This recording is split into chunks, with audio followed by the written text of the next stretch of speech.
হুজুরেরা বলে থাকেন অপচয়কারী হলো শয়তানের ভাই, অথচ অনেক হুজুরেরাই অপচয় করে থাকেন। তারাই প্রতিদিন পান খেয়ে অহেতুক অনেক টাকা অপচয় করে।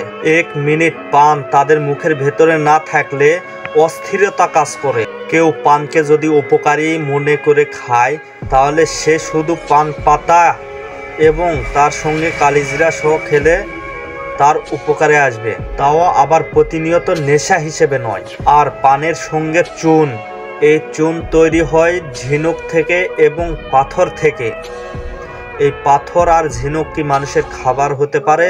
আবার সুপারি খেলে ক্যান্সার সৃষ্টি হয়। আবার জর্দা তো বাদই দিলাম, জর্দা আমাদের শরীরের কি যে উপকার করে তা আপনারাই ভালো জানেন। সুতরাং কেউ যদি পান খেতেই চান, তাহলে শুধু পান পাতা খান, পানের সাথে চুন সুপারি বাদ দিয়ে।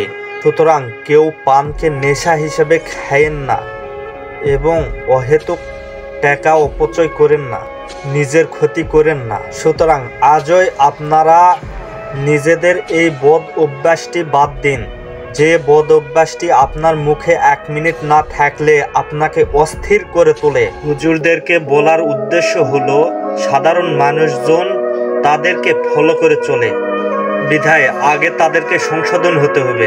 আল্লাহ, আপনি আমাদের সবাইকে ইসলামের সঠিক বুঝ দান করুন।